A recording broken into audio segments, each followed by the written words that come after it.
Assalamualaikum warahmatullahi wabarakatuh. Perkenalkan, nama saya Kiki Reskianti, NIM 250404500025 dari Program Studi Bimbingan dan Konseling Fakultas Ilmu Pendidikan. Tujuan saya membuat video ini untuk menyelesaikan tugas ujian akhir dengan mata kuliah Sosioantropologi Pendidikan yang diampu oleh Bapak Aswar SPD MPD. Pada video kali ini, di sini saya akan menjelaskan sebuah kasus yang berkaitan dengan sosioantropologi pendidikan, yaitu kasus bullying atau perundungan di lingkungan sekolah. Nah, dalam pembahasan ini juga, di sini saya akan menjelaskan kronologi kasus, subjek kasus, serta kaitannya dengan beberapa konsep dalam sosioantropologi pendidikan.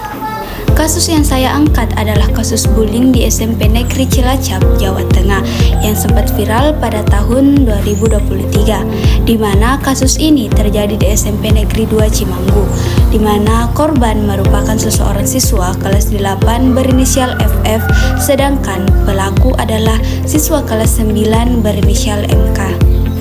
Kronologi kasusnya dimulai ketika korban mengalami perundungan dari kakak kelasnya di lingkungan sekolah, di mana dalam video yang beredar di media sosial, korban terlihat dipukul, ditendang, bahkan diseret oleh pelaku di depan siswa lainnya. Bahkan beberapa siswa yang berada di lingkungan atau di lokasi kejadian hanya menonton tanpa berusaha membantu korban. Peristiwa tersebut dipicu karena pelaku merasa tersinggung terhadap korban yang mengaku berasal dari kelompok tertentu. Akibatnya, kejadian itu, korban mengalami trauma dan merasa takut datang ke sekolah.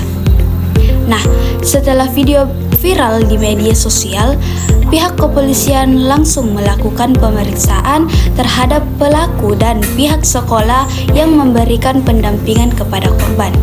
Adapun subjek dari kasus ini terdiri dari korban, yaitu siswa kelas 8, dan pelaku yaitu siswa kelas 9, kemudian guru, teman-teman sekolah, orang tua, dan pihak kepolisian yang ikut menangani kasus tersebut.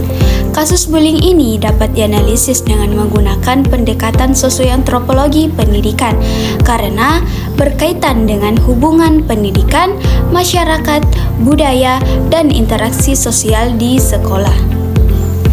Konsep pertama yaitu pendidikan dan masyarakat, di mana sekolah merupakan bagian dari masyarakat, sehingga perilaku siswa sering dipengaruhi oleh lingkungan sosial di sekitarnya.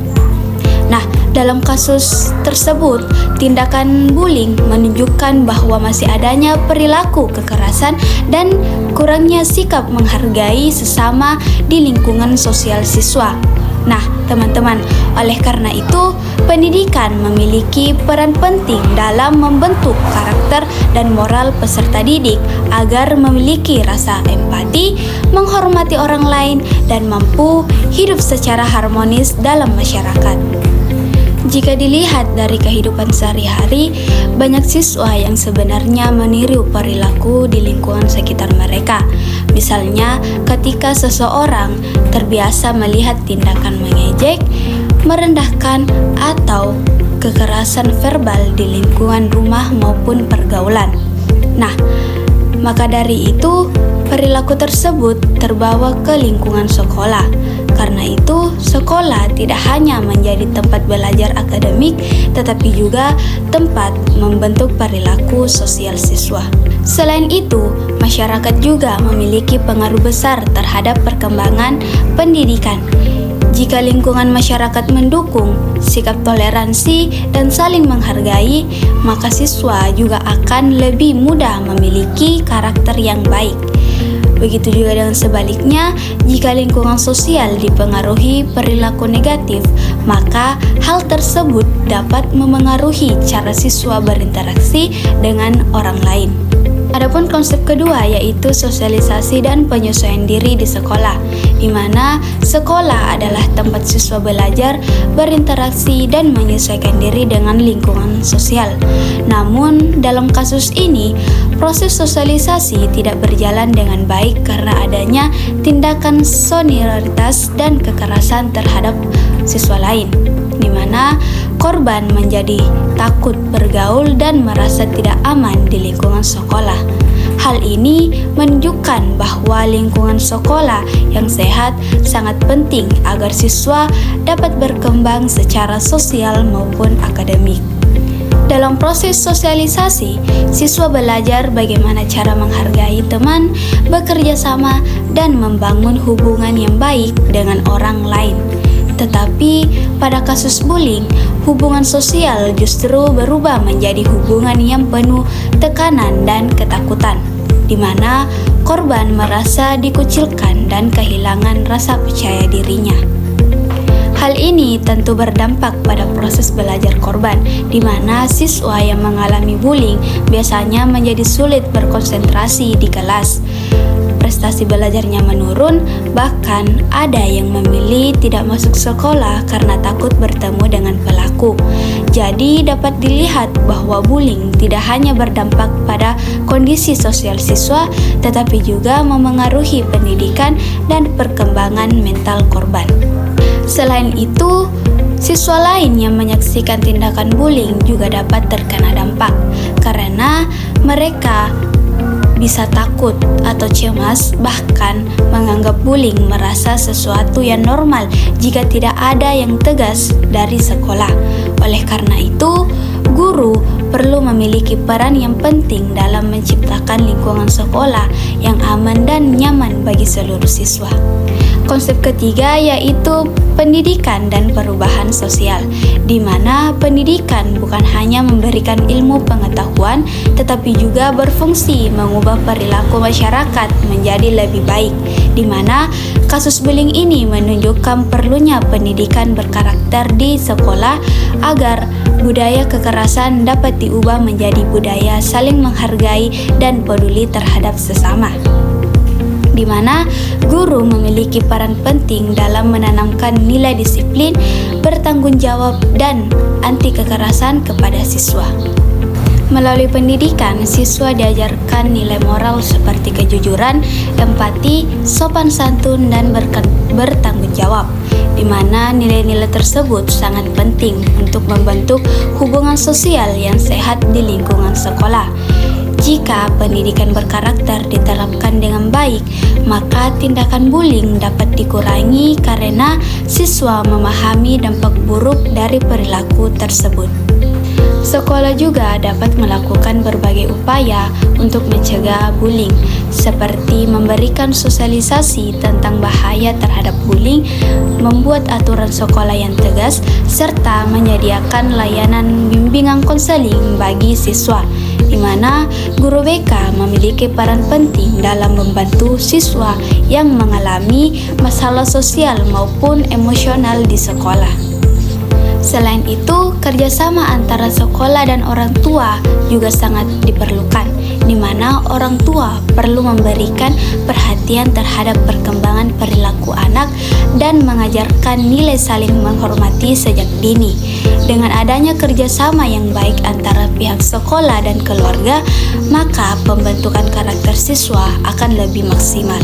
Selanjutnya ada konsep keempat, yaitu pendidikan multikultural, di mana dalam kehidupan sekolah, setiap siswa memiliki latar belakang ekonomi, budaya, dan karakter yang berbeda, di mana pendidikan multikultural mengajarkan siswa bahwa perbedaan harus dihargai, bukan dijadikan alasan untuk merendahkan orang lain. Nah, melalui pendidikan multikultural, siswa diajarkan sikap toleransi, menghormati perbedaan, dan hidup secara damai dengan orang lain. Di lingkungan sekolah sering ditemukan perbedaan suku, bahasa, agama, maupun kondisi ekonomi, di mana perbedaan tersebut sebenarnya merupakan hal yang wajar dalam kehidupan masyarakat di Indonesia yang memiliki banyak keberagaman budaya. Namun, jika siswa tidak diajarkan sikap toleransi, maka perbedaan dapat memicu konflik maupun tindakan diskriminasi. Dalam kasus bullying ini, korban menjadi sasaran karena dianggap berbeda oleh pelaku. Hal ini juga menunjukkan pentingnya pendidikan multikultural agar siswa memahami bahwa setiap individu memiliki hak yang sama untuk dihormati dan diperlakukan dengan baik. Melalui pendidikan multikultural, siswa juga belajar untuk hidup berdampingan dengan damai meskipun memiliki perbedaan latar belakang. Sikap saling menghormati dan menghargai keberagaman sangat penting agar tercipta lingkungan sekolah yang harmonis dan nyaman bagi semua siswa. Dari kasus ini dapat disimpulkan bahwa bullying merupakan masalah sosial yang sangat berkaitan erat dengan dunia pendidikan dan budaya masyarakat. Nah, dalam kajian sosioantropologi pendidikan, kasus ini menunjukkan hubungan antara pendidikan dengan masyarakat, proses sosialisasi, perubahan sosial, dan pendidikan multikultural. Kasus ini juga menunjukkan bahwa pendidikan bukan hanya tentang memperoleh nilai akademik yang baik, tetapi juga tentang membentuk karakter dan perilaku sosial siswa, di mana sekolah memiliki tanggung jawab besar dalam menciptakan lingkungan belajar yang aman, nyaman, dan bebas dari kekerasan. Sebagai calon pendidik, kita harus memahami bahwa setiap siswa memiliki hak untuk mendapatkan pendidikan yang layak tanpa rasa takut maupun tekanan dari lingkungan sekitar, di mana guru tidak hanya bertugas mengajar, tetapi juga membimbing siswa agar memiliki karakter yang baik dan mampu hidup berdampingan dengan orang lain secara harmonis. Nah, sekolah seharusnya menjadi tempat aman dan nyaman bagi siswa untuk belajar serta mengembangkan potensi dirinya. Oleh karena itu, semua pihak seperti guru, orang tua, dan masyarakat harus bekerja sama dalam menciptakan lingkungan pendidikan yang positif dan bebas dari bullying. Sekian penjelasan yang dapat saya berikan, kurang dan lebihnya mohon dimaafkan. Assalamualaikum warahmatullahi wabarakatuh.